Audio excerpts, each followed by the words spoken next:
extremely talented guitar player. One of the best musicians I ever met.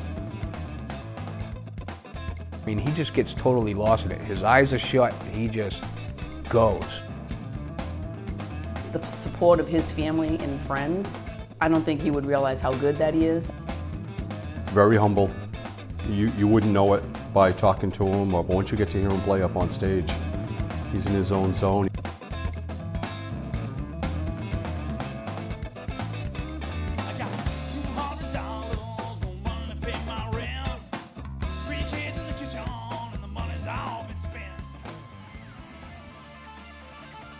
I started listening to Randy Rhoads, and I was like, there's no way I can play like him without focusing on it. So it kind of changed me, and then I just totally focused on guitar. And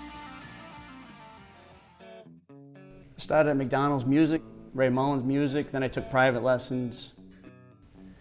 Within a couple of years, I did my first recital with the music school that I was going to. Then I took private lessons, the notes, how they're related, and chords and scales, and how to read and write music, you know, like sheet music.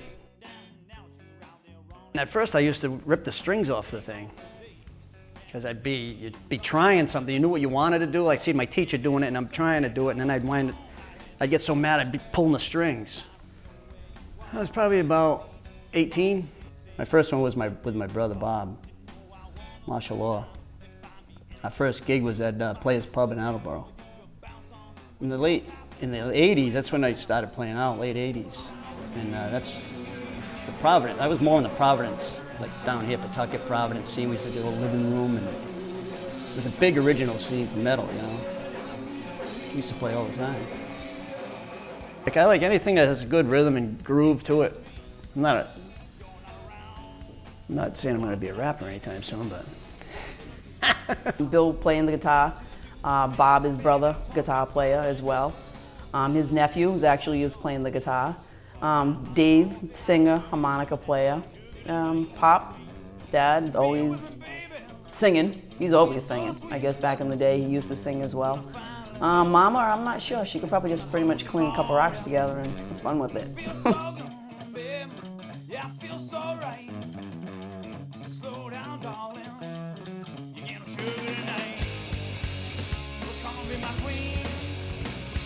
The show at Archie's in Pawtucket was an incredible show. When I heard him do the set, I commented that they did an incredible job, and would they possibly be doing any originals? And he told me that they had just done the set of originals. And I was blown away, because I thought they were covering classic songs that were already hits.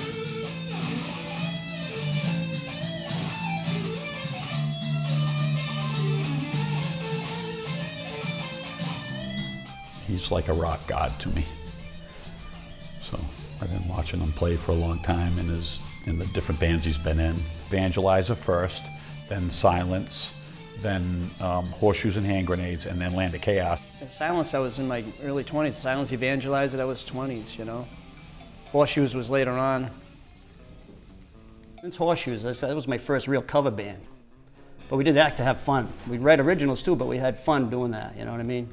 Tell right off, when you start jamming with someone, you start playing an idea, and when people just kind of click in on it, and all of a sudden it's just coming together, and it's like the chemistry, you know? That's how we'd write. I'd just go to practice, I'd show up, I'd just come out with a riff, and then next thing you know, there's a whole song, you know?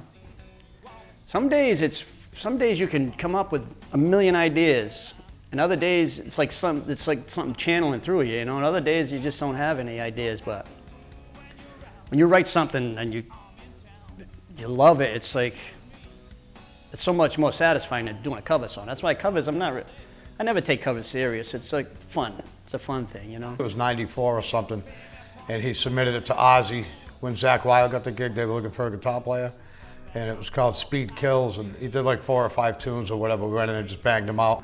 He was definitely good enough to get it, and he got a response from Sharon. You know, she sent him a letter back saying, great material, and you know, sorry we couldn't grab you, but he writes almost exactly like Zakk Wylde. Could write a whole record in a day, you know what I mean? He's just one of them guys that riffs come right out, where a lot of people have to work at it, he doesn't. The last band we did, Land of Chaos, We sort of wrote the whole record in a couple nights, me and Bill. We just got together, and I've always had that thing with Bill. We click, you know. I can tell where he's going to go. He knows what I'm going to do, and it's one of them things that we sort of write well together. And Billy just came up with these riffs, and he goes, "How do you like these riffs?" And I'm like, "Wow, cool." And I'm like listening to him. He's like, "Put a beat to it." I'm like, "All right, put a beat to it." All of a sudden, it was clicking. It was clicking. We're in a dressing room with a band, you know, having some beers and waiting to go on, and we get on the subject of guitar players. So they would say, "So who do you think's the best guitar player around?" And without a split second, both Ron and Johnny J, they said, "Oh, Billy Lumb." I think it's one of those things that when you hear a guitar player play, whether they're complicated or very simple, when they have a certain talent and it just all works, you know, it's like everything else. When he's going off playing his leads, he's totally in a different world. My main influence is like Randy Rhoads, like the writing and classical, and he's a greatest guitarist, but like Yngwie Malmsteen, the way he can play so fast, and like they say that a lot about classical music, there's no feel, but there is feel, you know, it's just a different, you're not holding one note, you're just ripping out, and it's like energy. Like I've played solos and I feel like I've been in a fight. You know, when I'm done with a solo sometimes, it's like when I go off, I'm just like in one of them zones and people are going nuts, it's like you're done, you're like, I swear, I feel like I've been in a battle. It's like, yeah, you know, I want to kill the guitar. Bill is a dedicated musician that will probably never ever put his guitar down till he dies. There's a guitar pretty much throughout the house. There's guitars everywhere. Other, you know, guitars, fiddles, mandolins, basses, you name it, is pretty much all over the house. And I know that kid fell asleep with his guitar. Proven. I've seen it. And I've seen the string marks on his face. He walks around his house. In every room, he's got a guitar. And when I call him or something, "What are you doing?" "Playing guitar." If I call him 20 minutes later, "What are you doing?" "Playing guitar." Call him the next day, "What are you doing?" "Playing guitar." Now they frown on people texting. I used to play my guitar driving. I'd have a van and I'd have the guitar like this, and I'd have the steering wheel. Have the steering wheel on my knee, and I'd just be playing the guitar going down the road. I met Bill Lumb probably 25 years ago. He can play Southern rock, he can play any style actually he can play. He loves Stevie Ray Vaughan's his idol, but speed metal is his thing. Fast metal, hard crunching, really heavy rock stuff. That's where he really got a lot of his talent, a lot of his speed. And if you didn't know, Bill Lumb is left-handed,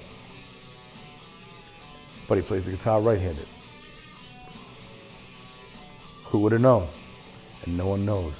He started out learning classical guitar. And if you get the roots doing that, then you can really branch out. And he has a technique that's impeccable.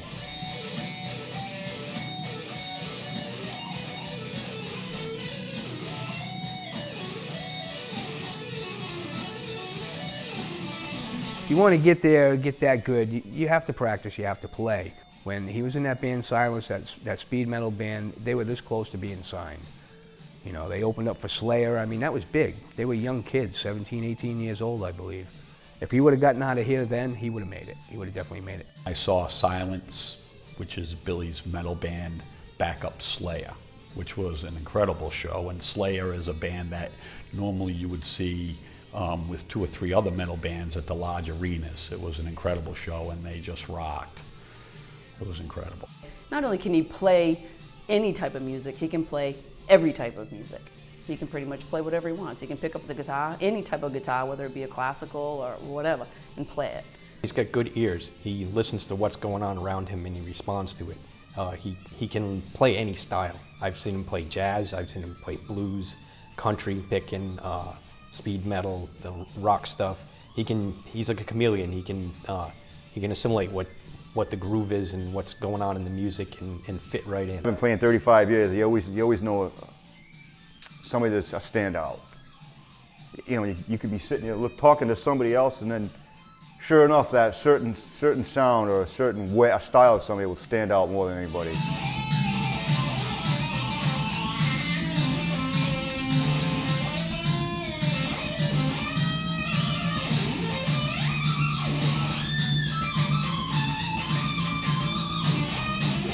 The lifestyle's tough, you know, playing out all the time, Fridays, Saturdays, Sundays, Wednesdays.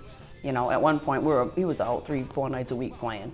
And I'm with him all the time. I was always with him, pretty much every gig. Like the Horseshoes was more of a cover band, so we'd play like sometimes Thursday, Friday, Saturday, and then some days I would do acoustic, like classical at weddings, so it'd be booked all the time. But it's not as easy playing anymore because everybody's all parties, people get DJs. So when I was in Silence, we had we played with a lot of national acts, and we were getting hooked up in New York and stuff. We had a manager and everything, and then that kind of fell apart.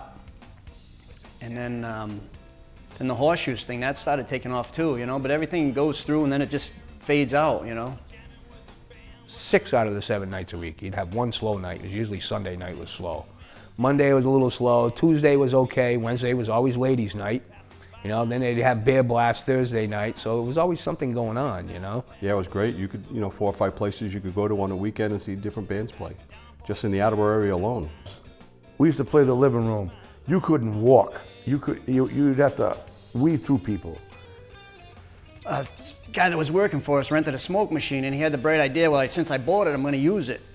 I'm going to use all the fluids. So we had this one song we ended the night with that we had to look at each other and cue each other to end the song. So in the meantime, we're playing the song, and I see it getting smokier and smokier and smokier. All of a sudden, I can't see nothing. I'm like, oh, crap, and I look, and I can't see the drummer. We can't even see each other to end the song. So needless, that song went on for, I don't know how long it went on, but they had to open the doors. It was so full of smoke, you couldn't even see your hand in front of your face. He emptied the entire smoke machine. You know, when our generation started getting older, they started having babies and getting married and getting good jobs. So, you know, that stuff started to disappear with them. They weren't going out on Friday and Saturday nights, so, you know, it started to die out. We went everywhere. We played everywhere. Of course, we built tons of friendships with people, and we stuck together as a family. So pretty much wherever we went, if it was a pit, we were the ones who were in the pit, you know. And then, you know, as we got older and got into different types of music, and then, you know, Horseshoes and Hand Grenades, those were the days that were unbelievable. I mean, we had more of a following and more friends, and those were the, you know, the dancing days, you know, when people were, you know, kicking their heels up and having a good time. Well, I do miss the most about the Attleboro scene is Johnny J, John Jeffries, Joe Red, Ed Kelly, Ernie Robio, Red McDonald, who we just lost. And I think about those guys all the time. I like that he didn't change with the times, or he didn't change with what society thought was right. Bill's wild. He's absolutely wild, you know. He's got a rock and roll look, you know. It's got a great look. One night, we're all sitting down in the studio, and we're all like, dude, you know, spandex is in, we gotta wear it. Billy Lumb's like, I ain't wearing spandex. Paul's like, I ain't wearing spandex. I go, I'll wear spandex, no one can really see me, I'm the drummer. I was doing this gig with him in 2004 down in Long Island, a place called the Downtown. One song, he did this solo in the place.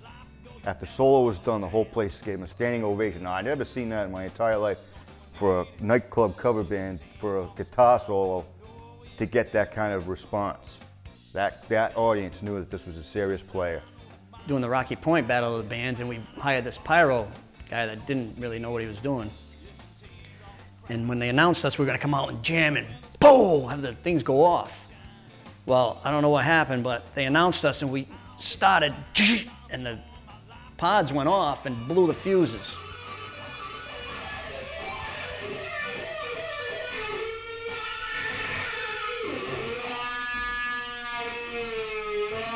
I'd say kind of between serious and funny. He's actually, like I said, he's a pretty funny guy. But he can be serious at times, but most time he brings laughter into pretty much any situation.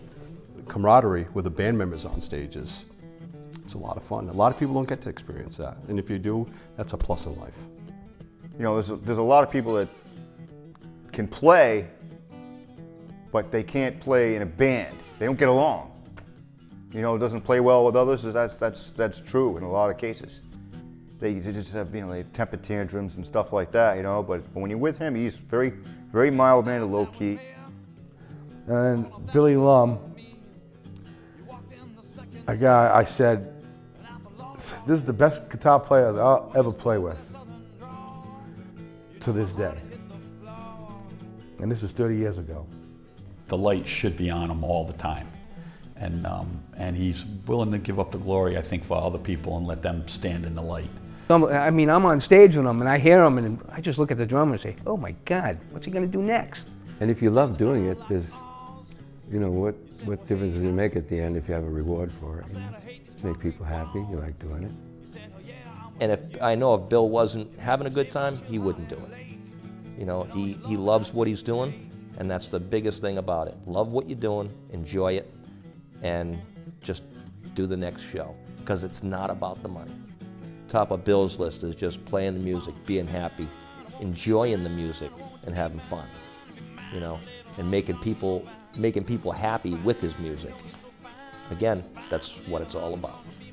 Being who he is, he was like, come up on stage and you know, play some guitar, because I know you play.